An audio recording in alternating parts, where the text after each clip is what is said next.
Oh boy, you guys are in for a treat. Michael Malice here. Let that be your welcome for the next hour. Bret Weinstein is back. He is the host of the Dark Horse podcast, and his most recent book is entitled, I want to make sure I get it exactly correct, A Hunter Gatherer's Guide to the 21st Century, Evolution and the Challenges of Modern Life. Bret, before we get started, there's an event coming up that you want to tell people about. Please let us know about it.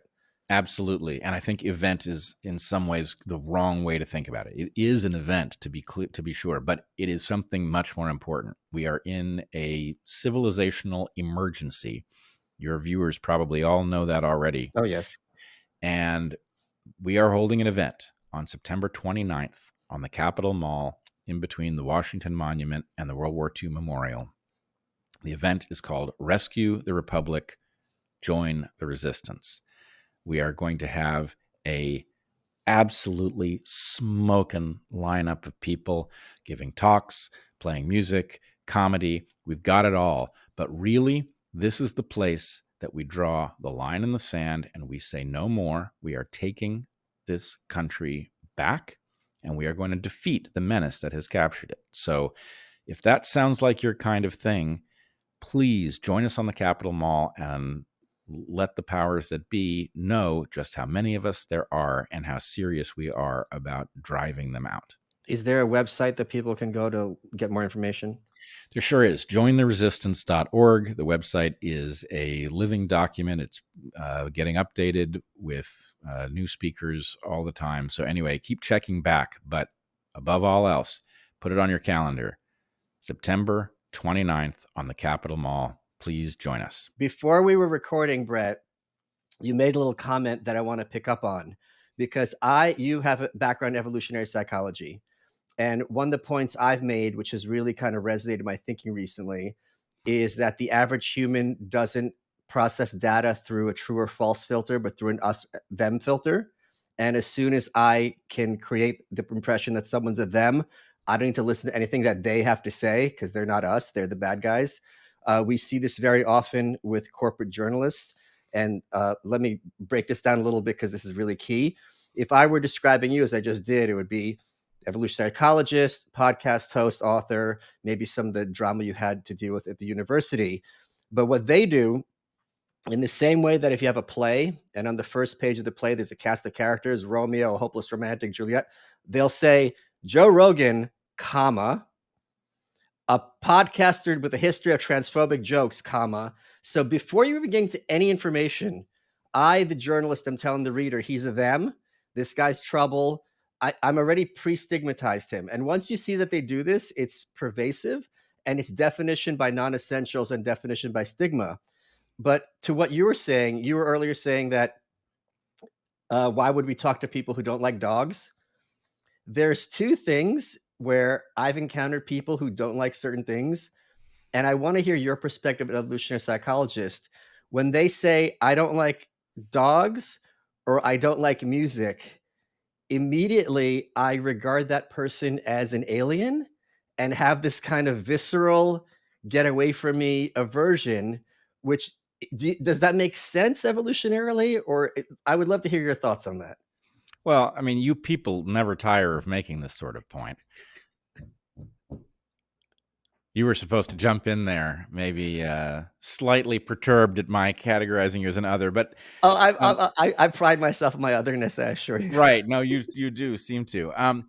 Well, by the way, thanks for having me. I'm thrilled to be again in the presence of Malice, and to the question of your list was dogs, music, and was there a third? No, those are the two. There's a third one I can't think of at the top of my head, but those are the two big ones. I would say the third one is actually, it's not really it's a question of whether or not they have a sense of humor in the literal meaning of that term. But the thing is, no one says no one ever says I have a bad sense of humor. You can say I'm bad at math, you could say I'm bad at directions, but it's the joke's fault. It's never my fault for having a poor sense of humor. Right. I'm just saying, when I encounter somebody who doesn't seem to have an organic sense of humor, it almost doesn't matter what else is true of them. I have a kind of sense that's a major red flag. And it doesn't mean that there's anything awful about the person, but it means they are wired in a way that is so fundamentally different than the way I'm wired that I need to be extremely cautious, because I am dealing with someone who is effectively of a different species, a different Can I interject cognitive here? species. Because you Sure. just I that's interesting you say this, because whenever I meet people, the first thing I say is a slightly inappropriate comment, because immediately I will see their reaction. And if they roll their eyes, that's fine. If they get perturbed, it's my filter. So I run this filter immediately upon meeting anyone, because it tells me right up front, if this person does not have a sense of humor, I am not going to be able to vibe with them fully. So I share your aversion to the point where I have to test for it every single time. Well, it's funny you mention it, because when I said that you people never tire of making this point, I was expecting you to say you people, and I was going to say, yeah, Jews, right? Well, It's a little test, right? Just see if we can hang, and apparently we can. So that's good news. But I do think there's a deep something or other here. And by the way, my training is in evolutionary biology. I don't think oh, there's anything sorry. wrong with thinking of me as an evolutionary psychologist, because not only do I spend a lot of my evolutionary time thinking about humans, which is really the defining characteristic of evolutionary psychologists, but I trained under an excellent evolutionary biologist who, although his original background was insects, spent much of his career thinking about humans as they evolve. So anyway, it's familiar territory, but those who have trained in evolutionary psychology might bristle at the description. But I think the way to understand why you and I have, traveled very separate paths and arrived at somewhat similar concerns about people who lack these seemingly secondary traits with us is that the magic of what human beings are is a creature that has a kind of generalist hardware platform, right? We are best at almost nothing. There are a couple things, but almost nothing. But we are capable of a great many things. And the thing that dictates what we end up doing productively in the world is the software program that we carry, which is loaded in after we are born. It is developed. It's not even loaded in. It is partially loaded in, and then it develops in interactivity with the world. And so, sorry to drag you into such a deep explanation, but No, this is useful. if you think about what I would call empathy, what some people will call sympathy, empathy is the ability to know what someone else will make of a situation based on what you would make of that situation if you were there, right? So we can define somebody. We can place them at a moment in history. We can decide which sex they are. We can decide, how financially secure they are, and then we can run the tape and say, what would they do given X narrative? That works if their mind is wired up similarly to Right. ours. To the extent that their mind is wired very differently, our predictions will be very low quality. And so, in essence, when we look at somebody and decide, oh, they don't like dogs, it may be that dogs play no role in our relationship with that person, so they Sure. would seemingly have zero import, but they have a tremendous amount of import, because I know lots of people who don't have dogs, but if a nice dog walks up to you and, wants to be patted on the head, I don't really understand how you become the kind of person who doesn't bond with the dog, at least enough to pat it on the head and, look it in the eye and appreciate what a strange thing it is to have an interspecies relationship with a wolf, right? That's a nifty thing, right? Every day, there's literally not a day that I spend on this earth where I do not spend a moment or two consciously thinking about the fact that I have two different predatory species in my house that I actually have friendships with, right? I just think that's so neat. Do you mean Um, like a dog and a woman? 3 species, Michael. Yeah, I have cats and a dog and a wife. And my wife is very, I won't say similar. She's a very different person than I am, but very easy for me to understand Mhm. up until we get to certain issues where um, her history, mostly as a girl and then a woman, created different circuitry for her than I have. And in those places, I have to be more careful Mhm. because the natural assumptions that underlie empathy are not met. So to paraphrase what you were saying, is it accurate that these heuristics are actually useful? Because if someone doesn't like music, it's highly likely they're otherwise wired entirely different from myself, and I'm not going to be able to fully understand this person without a lot of work. Yes, and it may well be worth the work, but the Sure. problem is, let's take an extreme example of what caution protects you from. Let's say that you are walking around in the world and you want to be able to extend trust to people in order to partner with them in business, to become friends, whatever it is that we humans do. But you want to be very careful to exclude in every conceivable way somebody who is shameless. Right? A shameless person is a dangerous person, and it is reasonable for any normal person to want to exclude all shameless people from their life 100%. Well, the question is, how would you spot one, Right. right? And a shameless person is basically at least a sociopath, and we have a wrong conception of what sociopaths are like because so much of our understanding, so much of our academic understanding of them comes from people who have called attention to their sociopathy Right. by criminal behavior that they didn't get away with, for example. So we have the sense that you'd spot one because there'd be something not quite right about them, which means you don't anticipate the charming sociopath who fakes the kinds of sympathetic emotions that a normal person has sufficiently to bypass their warning systems.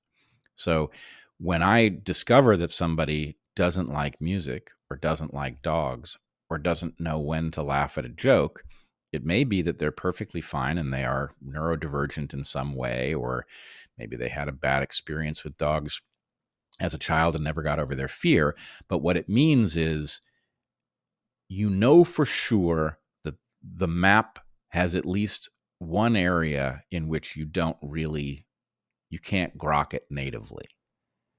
And does that suggest that the entire map is like that? What would it be like to spend an hour in the mind of a sociopath? The Tom Woods Show. Would it be familiar except for certain little places, or would it be very foreign because if you grew up without a sense of shame, it would alter all kinds of things that we normal folks don't anticipate are different? So it's a caution. This is sufficiently different that I cannot proceed with my usual intuitive sense of how much danger I'm in.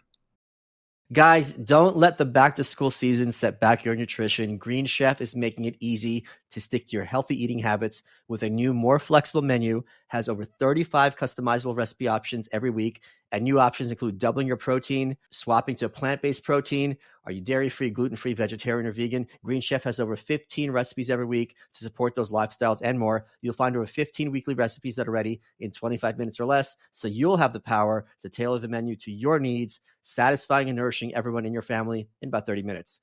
Take your clean routine further with 2 times the support, Green Chef's healthiest menu ever, and access to thousands of top-rated gyms and fitness studios worldwide from ClassPass. So for a limited time, new Green Chef subscribers will receive 50 free credits to use at ClassPass, which is about a month's worth of membership.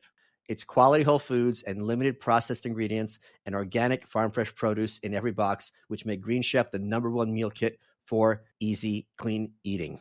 Here's how it works. They send you the ingredients. They send you a card with really easy to follow directions. If you're not a good cook, I don't blame you. I'm not either. They have it laid out for you, so it's easy, and you can become a good cook without actually having any of those good cook skills. Go to greenchef.com/maliceclass for 50% off your first box and 50 free credits with ClassPass. That's code maliceclass at greenchef.com/maliceclass to get 50% off your first box and 50 free ClassPass credits. Green Chef is the #1 meal kit for eating well. Getting a credit card debt is easy, but getting out, well, the system's set up so you don't. If you're struggling with credit cards, personal loans, collections, medical bills, you need to check out PDS Debt. PDS provides a service to match you with debt solutions tailored to your financial situation. So if you're making payments every month in your debt and your balance still isn't going down, PDS has solutions for you. Everyone with $10,000 or more in eligible debt qualifies. There's no minimum credit score required. Bad and fair credit is accepted, so you can save more while paying off your debt in a fraction of the time. PDS Debt strives to understand your specific scenario and can help provide alternative solutions to becoming debt-free. I have had to deal with debt in the past, and let me tell you, it is annoying because it's always the background music and you can never stop thinking about it. And becoming debt-free is one of the smartest decisions you could do to improve your quality of life. Stop waiting, start saving, get a free debt analysis right now at pdsdebt.com/malice. It only takes 30 seconds. That's pdsdebt.com/malice, pdsdebt.com/malice. Let's get back to the show. I'm curious. I want to go down this road further with you because I love hearing people actually have done their homework on this issue to expound upon it. There's no dispute, or maybe there is. Maybe I'm talking out of my ass. That there are some people who are smarter than others. Do you regard IQ as a valid indicator of anything? And if so, what do you regard it as an indicator of? Yeah, I would say IQ is wildly misunderstood because some of the things that are pretty clearly true of it do not imply some of the things that most people assume would be implied. So at the surface level, let's just say people vary tremendously in general intelligence. That's not quite rich enough. You can have somebody who is quite insightful in one regard, and it doesn't show up on an IQ test so well. So IQ is a proxy for what you really want to know. So, for example, you might have somebody who is quite gifted in the workshop. Right. You know, they're very good at carpentry and creative, and obviously, if you looked at the furniture they produced, you would say this is obviously an intelligent person because they're not just good at producing what somebody else has made, but there's Right. actually they've done novel things and they've done them well. But they might not be articulate. They might not do it through calculation. And so the things that an IQ test measures may not reveal this person's intelligence. And I would say, as a professor, I certainly encountered many people that I knew to be highly intelligent in ways that IQ would not have caught. But it doesn't mean everybody's intelligent, right? Lots of people aren't. I don't think a lack of intelligence is really, maybe there are extreme cases, but I don't think it's anybody's fault, really. I think people who are exposed to an environment that enriches intelligence end up smarter. People who aren't, don't. But what I think people get wrong about IQ is that IQ measures primarily adult intelligence. To the extent that we can measure a child's intelligence, it's a cruder measure because you're not discovering where they ended up. You're catching them somewhere midstream, and so it's bound to be a cruder proxy. But then what we infer generally is that differences in the capacity of the mind to reason through puzzles that we take to be important or take to be indicative is suggestive of a distinct blueprint of the brain, right? That the mind's ability to do these things mirrors differences in the capacity of the underlying brain, which may even be true. But once we say brain, right, once we're not talking about the behavior of the stuff in the skull, but we're talking about the actual material, right, the dendrites and the neurons, neurotransmitters, the synapses. Once we're talking about that, people almost always become dead sure that we are now talking about something that must be written into our genes. Right. To the extent that these brains differ, it's because the genes underlying them differ. Now, lots of people, even hearing me say this, will say, I know where you're going, but we have lots of evidence that the differences in brain power are heritable. And what I know as an evolutionary biologist is that heritable doesn't mean what people think it means. It has a very precise, a very narrow, and a very counterintuitive definition. And so when people invoke heritability, if they say, well, you might be right that there are differences in the brain that are responsive to the environment, but I'm talking about heritable differences. And I looked it up, and this dictionary tells me that heritable means genetic. Well, in a manner of speaking, it does, which is unfortunate because that's an error made by biologists where we overly narrowly defined the term and it no longer captures some of the things that it would need to capture to understand people. But the problem is that heritability means that genetic differences account for phenotypic variation. And unfortunately, that you're talking about a highly complex system. The brain and the mind being what the brain does, are unimaginably complex. They are, in fact, the most complex entities in the known universe. They do not get there because their structure is described in the genome. The genome just doesn't contain enough information to even do it. So what the genome does is it sets a self-assembling brain in motion, and it uses simple rules to cause the brain to assemble itself. And what that means is that there is a lot of room for things that are in the genome to impact the structure and the capability of the brain and then the mind, having nothing to do with the genome describing how the neurons are to interact, right? So let's say you have, let's take a hypothetical where you have a population of people-like creatures, some of which are red and some of which are blue. And I don't mean to make any political analogy here. Okay. But let's say we got red and blue people. And let's say that the red people are on top for now. And the red people systematically deny opportunity to blue people, such that blue people do not enjoy rich developmental environments as children because they're working in mines or they're excluded from schools or whatever. Well, what you will ultimately get if the red people are very good at excluding the blue people from opportunities is you will get a totally heritable difference in IQ. Totally heritable, meaning genetic. Does that mean that the genomes in the red people describe a brain that's more capable than the genomes in the blue people? No.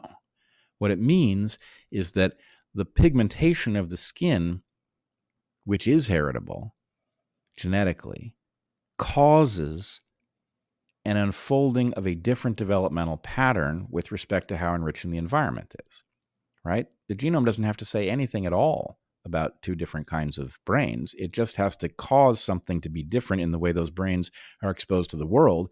And then a biologist, looking at what they will perhaps arrogantly call the data, will see, well, it's unfortunate. Nobody wanted this outcome, but it just looks like the genomes of the red folks are smarter than the genomes of the blue folks.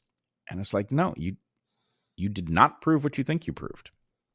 Doesn't matter how heritable it is, right? Until we understand how the brain unfolds, this is a set of assumptions that are not justified. You can make it as a conjecture. But the other thing is, and I don't mean to go on at length here, but you've asked a very important set of questions.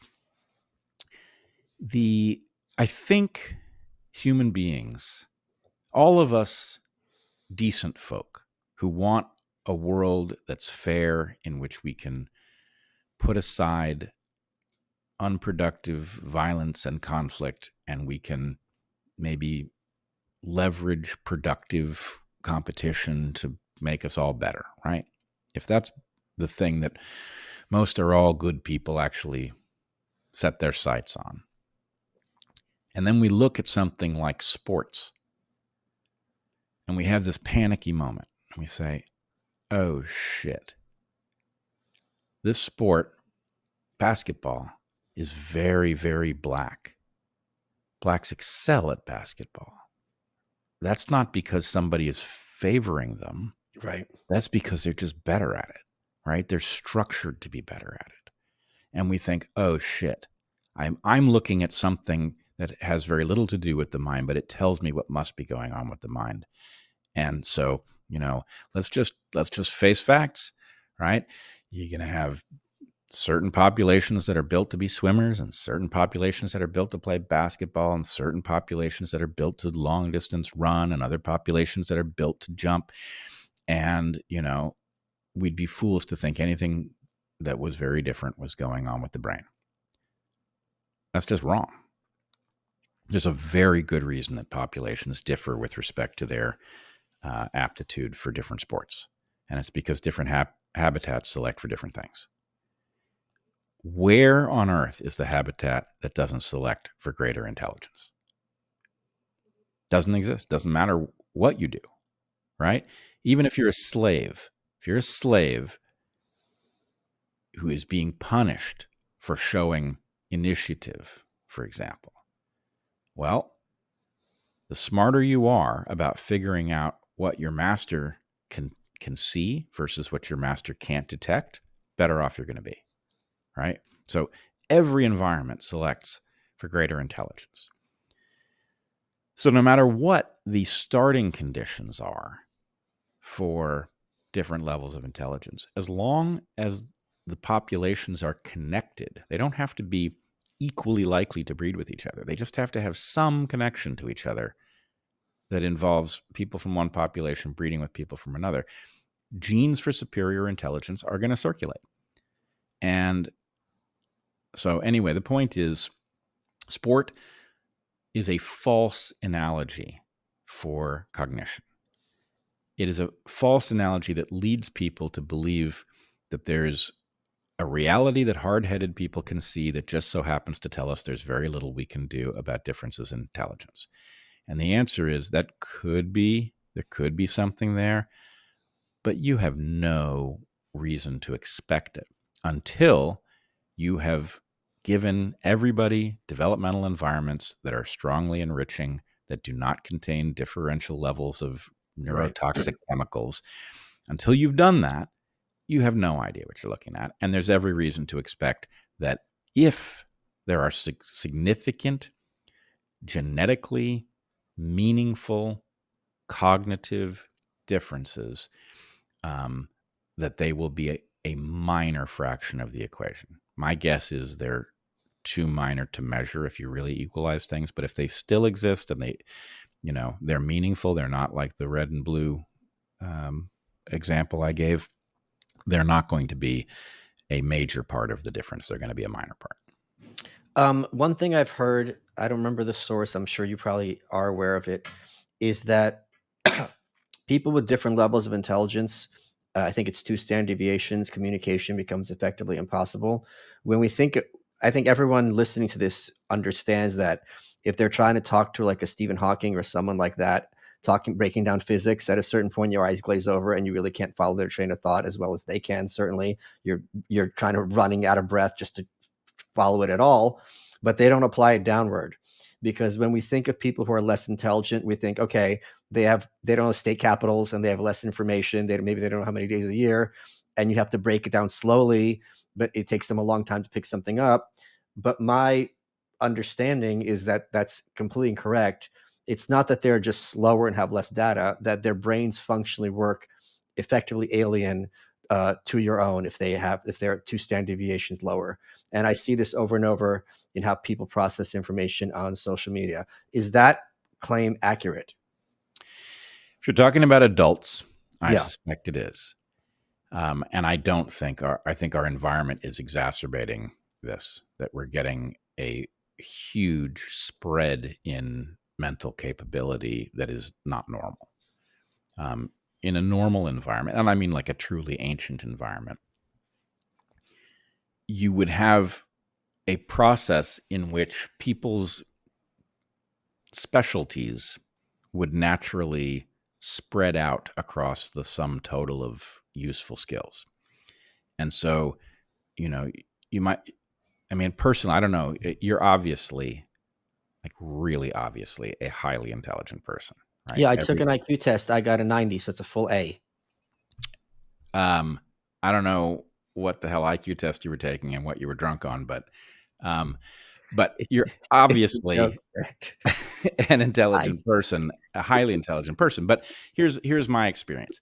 Once you get to truly intelligent people, there's almost no point in trying to compare them. You can compare them Right. in a particular skill, but the point is all really intelligent people are so idiosyncratic that all you can say is, oh, these people are in that rarefied group, and they're going to be quirky, and there's going to be stuff they're dumb about, and there's going to be stuff that they're just, top of the class, and that's the way it is. So I think if you imagine a population of 30 or 40 hunter-gatherers living in an environment that, let's just say it's their ancestral environment, so they're all contributing members of society because they've all found useful stuff to do, right? They will fan out across all of the various specialties because, to the extent that you're duplicating somebody else's type of intelligence exactly, it's not useful to your band. Right. And to the extent that you find something that nobody else is focused on, it is potentially useful. So, and, more proximately, therefore, when you deliver something that nobody else can see because they don't understand that little aspect of the world as well as you do, then you're rewarded for it. You're understood to be valued. People say nice things about you. So the internal reward structure causes you to elaborate that skill where you're just simply better than everybody else. So I would imagine that's true. And what we have in modern civilization, I mean, not to put too fine a point on it, but we have antagonists to our developing intelligence. Right. Yeah. Yeah. Which is I won't say it's totally novel, because obviously if you have two populations in conflict, your competitor population in some way is antagonistic to your becoming smarter, but they don't have access to you. Right. Whereas we turn over our children to economic entities that are absolutely hostile to those children retaining control over what they eat and what they look at and how much time they spend doing this, that, and the other, whether they are healthy enough to fend off disease. We have antagonists on all of those fronts. And so I don't know. I think you will likely have considered the question of whether or not we are all getting dumber over, the generations, but certainly many people are far dumber than they would have been left to their own devices, because becoming smarter has found an opposing force that is unnatural. I know virtually all of you have problems dressing yourselves, so I want to talk to you about Rhone, R-H-O-N-E. Rhone helps you get ready for any occasion with the Commuter Collection. It offers the world's most comfortable pants, dress shirts, quarter zips, and polos, and you never have to worry about what to wear when you have the Rhone Commuter Collection. Head to rhone.com/malice, use promo code malice, you get 20% off your entire order. Their comfortable four-way stretch fabric provides breathability and flexibility, so you're free to enjoy what life throws your way, from your commute to work to your 18 18 holes of golf. It's time to feel confident without the hassle because Rhone has wrinkle release technology. So that means wrinkles disappear as you stretch and you wear the products. It's just that easy. And there's even more. With their Gold Fusion anti-odor technology, you'll be smelling fresh and clean all day long. Top of that, Rhone is 100% machine washable. You can ditch the dry cleaner altogether. It's a great product at a reasonable price. Their commuter collection can get you through any workday and straight into whatever comes next. Head to Rhone.com/malice, RHONE.com/malice. Use promo code malice. You get 20% off your entire order. That's 20% off your entire order when you head to RHONE.com/malice. Use code malice. It's time to find your corner office comfort.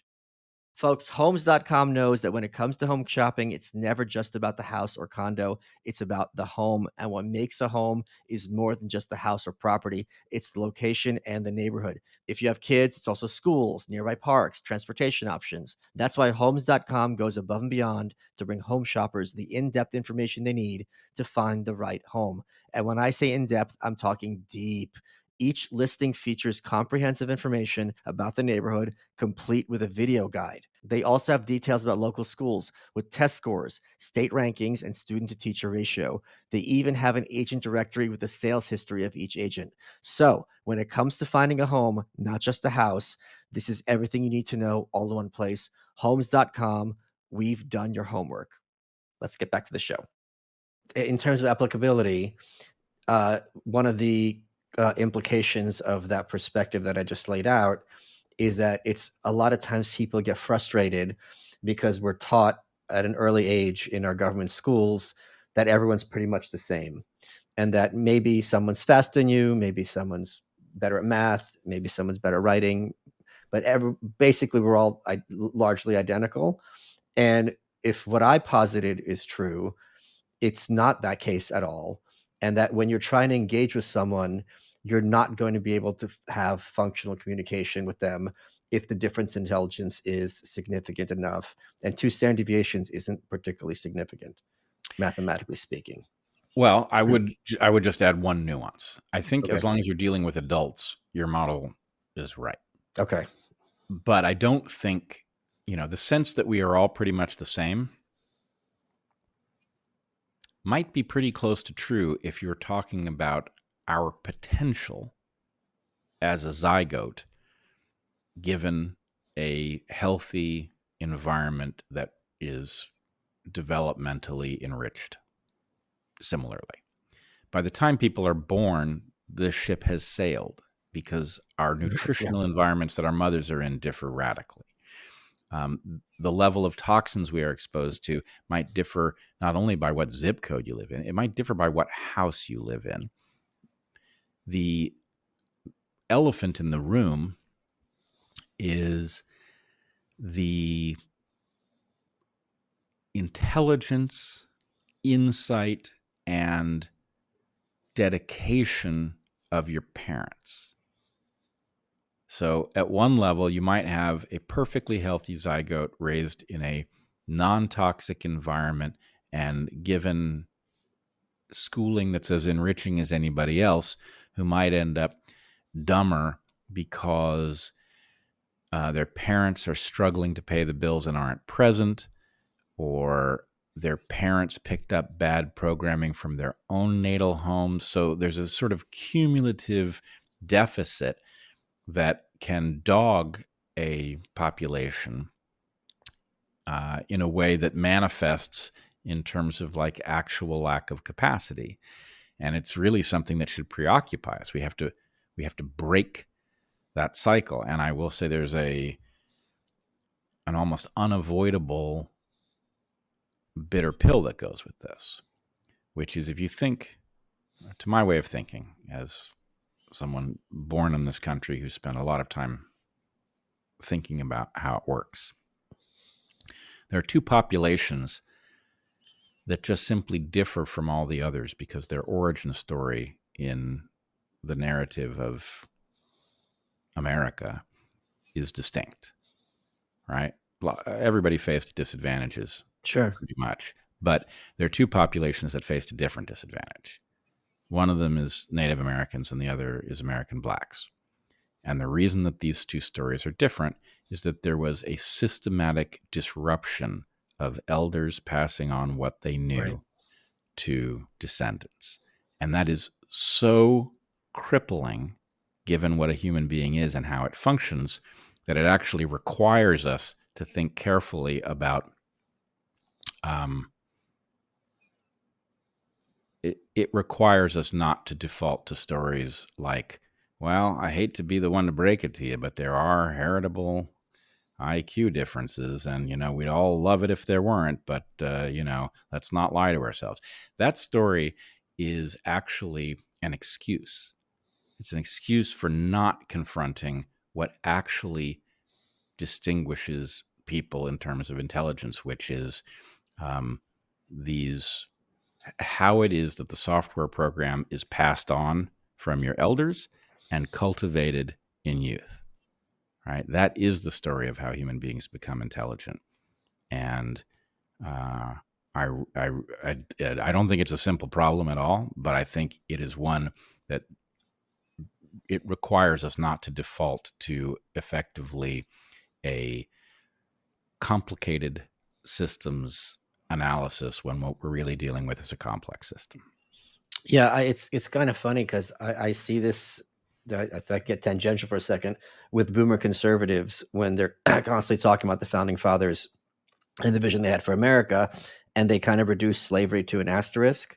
And it's kind of like, if you have a family and there's 6 kids and one of them's beaten and raped all the time, it would be really kind of bizarre to say this is the model family except for that whole one kid. And at the very least, you should understand that when you're talking to that kid's friends, you're going to come off as a little tone deaf. And there's this kind of, it's also simultaneous with that. There's this idea that I like both political parties have broadly agreed with, that regarding slavery as abhorrent or talking about it is some kind of leftist concern, which it's really kind of weird. At the same time, the conservatives left talking about Lincoln so much. It's like, well, which if it's an abomination, then Lincoln's a hero, and even though he had very idiosyncratic views, and it's not as black and white as people portray it. So it's something that is, when you're talking about race in America, what you were saying about earlier, it seems that there's so many roadblocks designed to make sure there isn't any possibility of any sort of communication or conversation. And there's a lot of people making a lot of money and having a lot of status by making sure that's the case.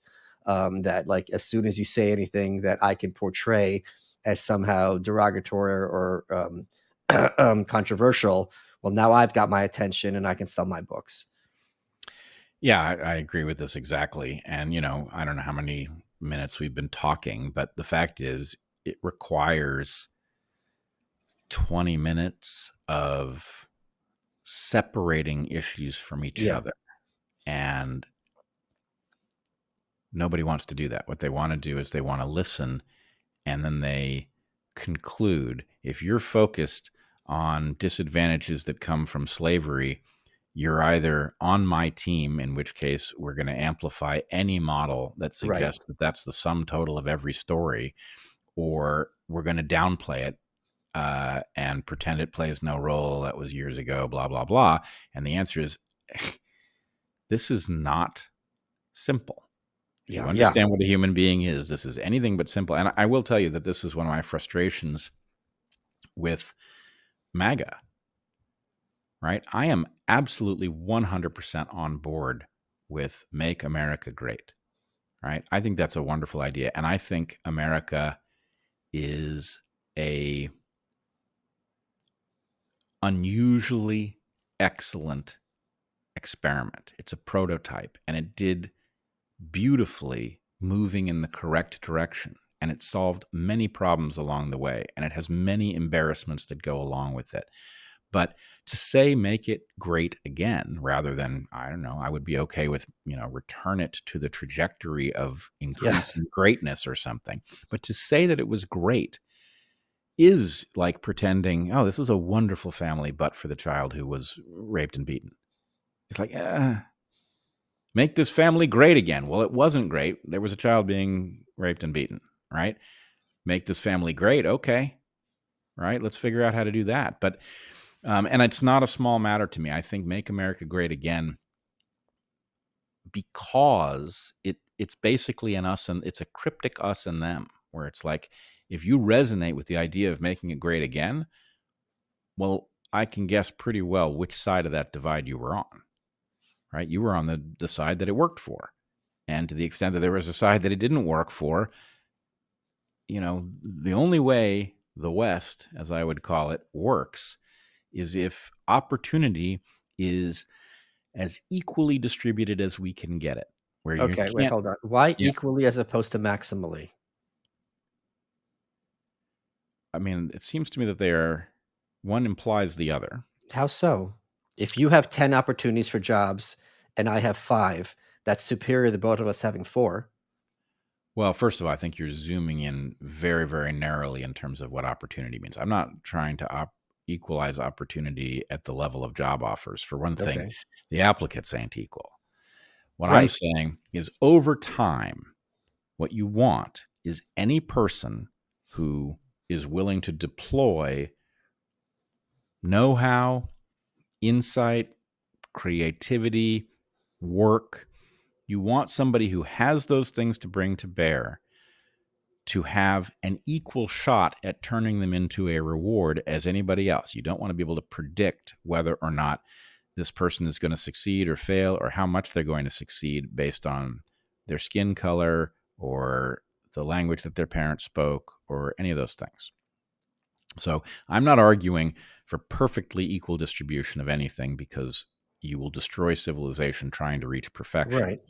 And I'm certainly not arguing for anything like equalizing wealth in any way. I think the degree to which you bring value to the world ought to predict, rather as closely as it can, how well you get to live. We want to incentivize people to bring us value, right? And we want your opportunity to do that to be there no matter who you are. So, I mean, I think I spoke carefully. We want opportunity distributed as broadly and as evenly as possible, because the market does what the market does well best if everybody has access to it. Okay. But picking up where you were, I interrupted you. You were talking about MAGA and the concerns there. I think I got it out. I would, I like the idea of making America great. I'm a proud American. I'm on board with recognizing who we are and not being embarrassed about it. What I don't like is excluding people or reducing their different obstacles to an asterisk because it's convenient for me. Right. I think the point is, we Americans, if we're going to be a people, then America has to include natives, right? The natives are here.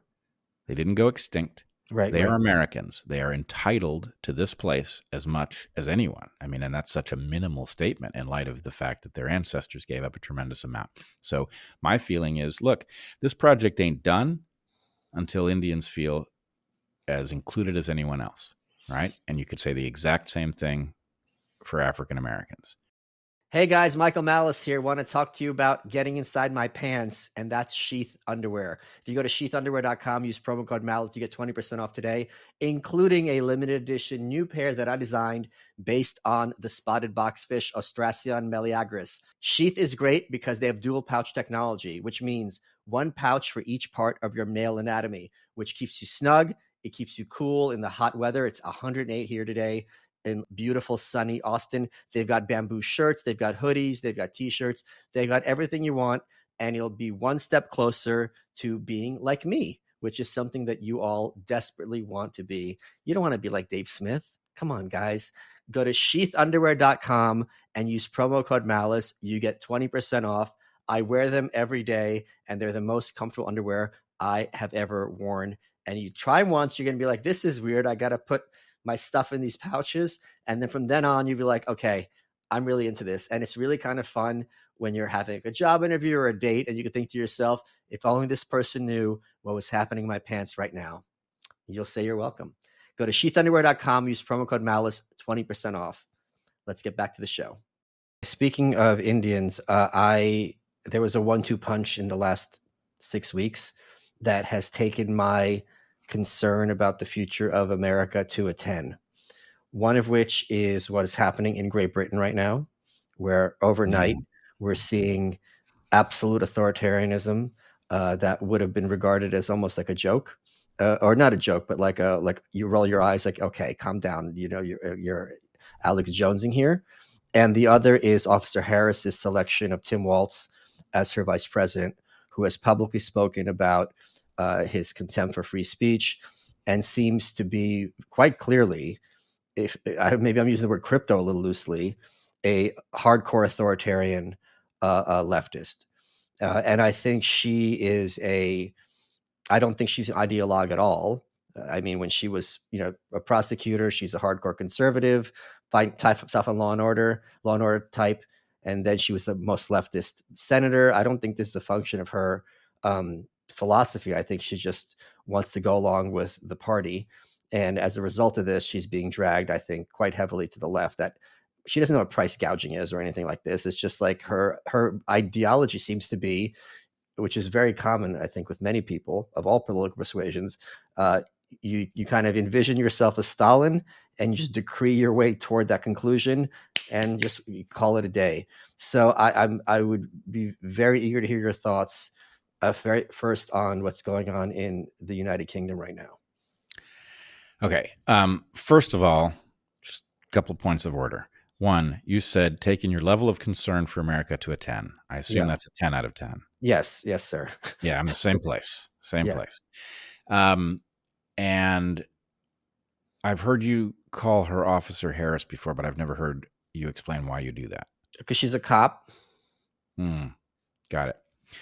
Well, I think your view and my view are highly compatible. Okay.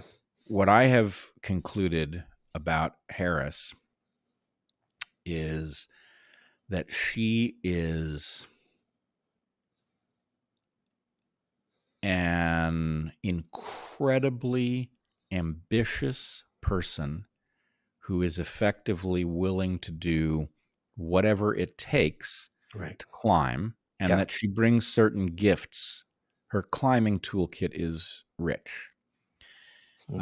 I agree, ideology would be costly in the attempt to climb. What you want to do is have whatever ideology is most effective in allowing you to climb. So I read her that way. And frankly, I must tell you, there's been a lot of, I think, very ill-considered speculation and some discussion of her past with respect to she slept her way to this, that, and the other. I think this is missing the point. Yes, I agree with you completely. I never bring that up. Yeah. So my feeling is this is a person who did whatever is necessary. Yes.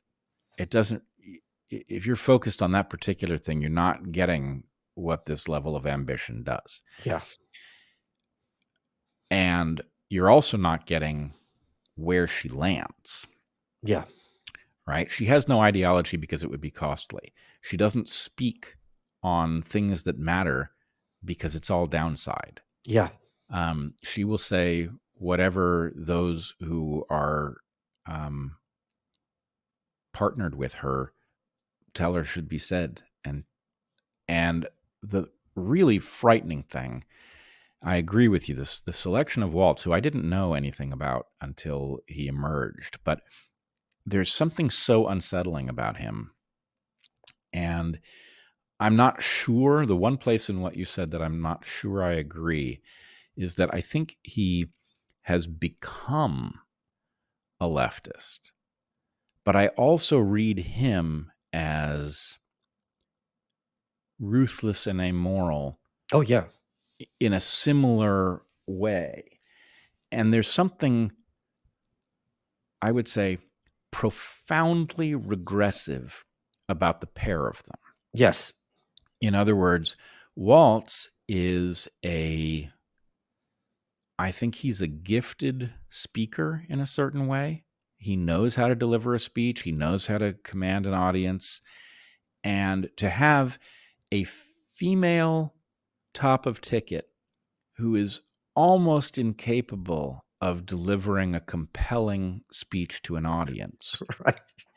with her second in command being a kind of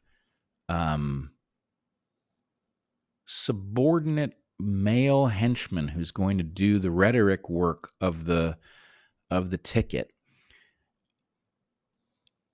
This is not normal. In fact, there's a long history of vice presidents being disappointing, Yeah. of rumors that they are impeachment insurance, that their lackluster nature is like the ugly dresses of the bridesmaids, right? You don't want somebody who's outshining the president. Can I say something? There's a book behind those doors right behind me called Bland Ambition, which is a history of all the vice presidents. And it goes through them all about, like, because we know about the contemporary ones, but back in the 1800s, these people were real losers. And when you read about them, it's just like, holy crap! Like, how is this guy a heartbeat away? Right. How is this guy happy? Or, Dan Quayle's case, who knew that guy was lurking there, Right, right? right. I mean, so anyway, so I see this as a historically unique circumstance Yeah. where a party, and this is where, I'm sure I'm going to get in trouble with what is nominally still my party here, but the idea, this party has been overtaken by, let's put it this way. The male failure mode and the female failure mode look different. The blue party has been overtaken by the female failure mode, and it has become obsessed with symbolism. It will misgovern a city to the point that Oh yeah. people are literally, out in the street naked, overdosing. The businesses are fleeing because they're taxed into oblivion. And the powers that be are so disconnected from the mechanisms of how things actually work that they will actually double down on the policies Yes. that created it, imagining that the problem was that there wasn't enough of them. Right. So that party, which is so divorced, it's partially a corruption racket, right? It sells influence to the highest bidder. It pays no attention to the interests of its voters. It pays attention only to their desires when it needs them to support the party in an election. So anyway, this is some very broken collection of people that has decided to valorize femaleness, not even femininity, but femaleness itself, to subordinate males just for the sake of doing it. And at the same time, it's going to hand us a ticket that the male is the one, doing the brutalizing on behalf of the female lead. I can't stand how regressive this is, pretending to be progressive. Yeah. So anyway, maybe I've wandered a bit there. We haven't gotten to the UK. Yes. I'm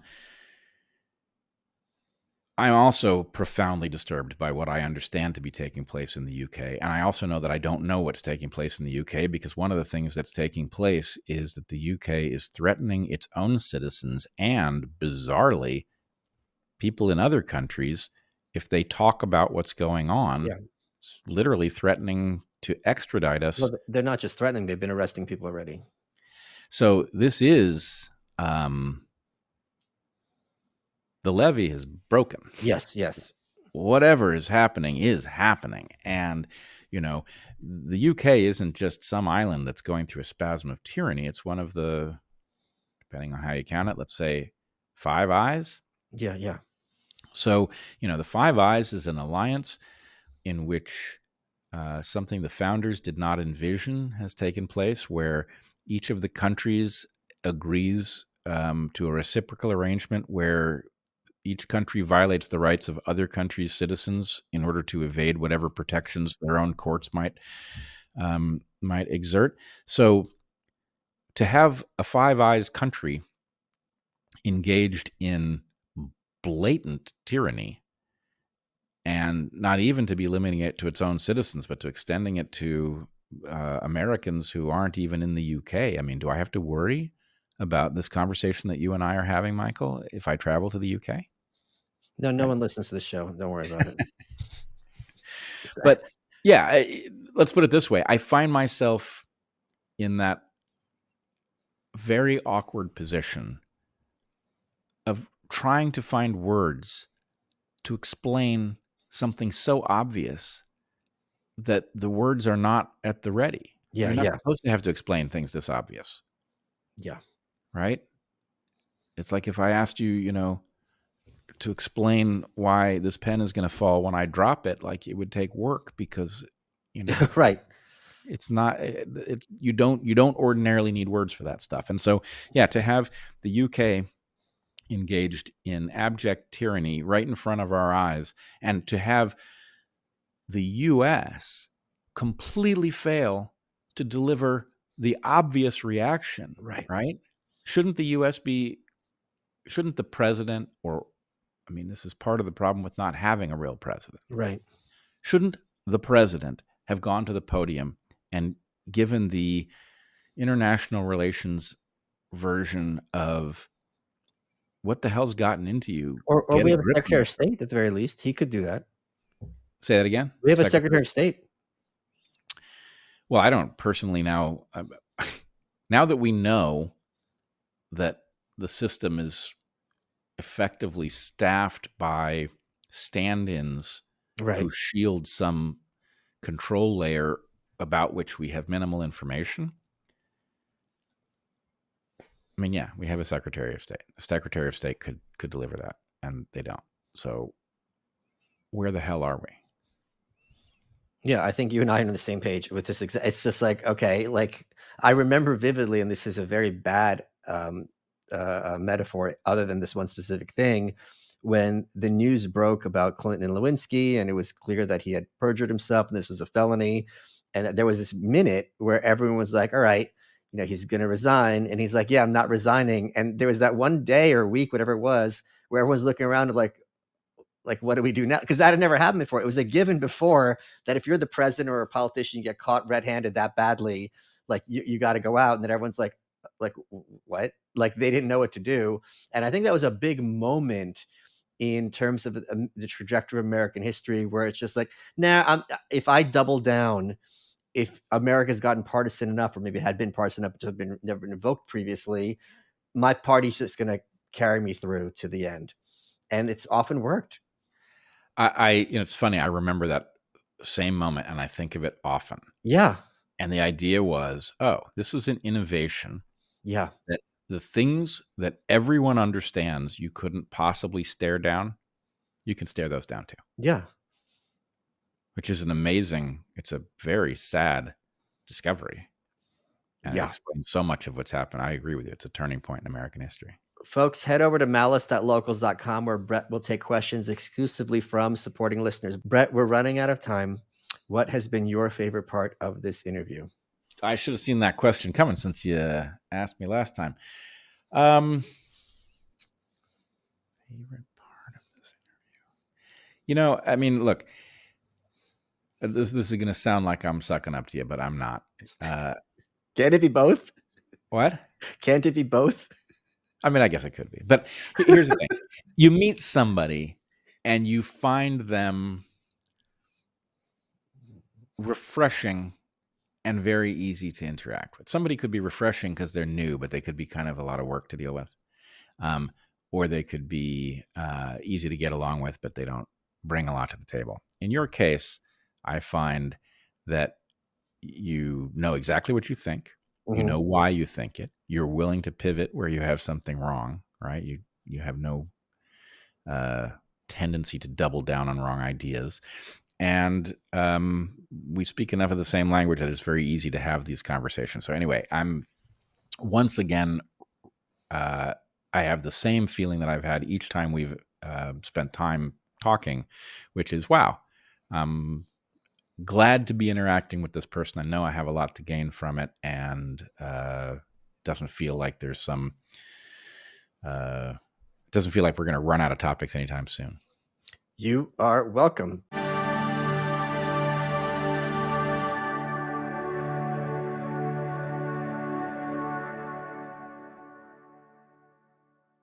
What's up, guys? I'm Brendan Schaub. If you love everything mixed martial arts, I'm talking UFC breakdowns, UFC picks, one championship picks, Bellator, PFL, you name it, your boy breaks it all down. Tune into The Schaub Show, available every Monday wherever you listen to your podcasts. The Schaub Show. Enjoy.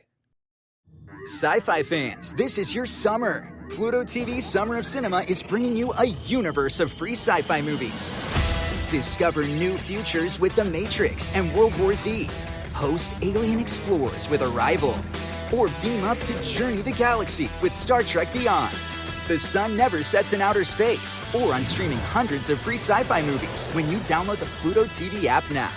Pluto TV Summer of Cinema. Stream now. Pay never.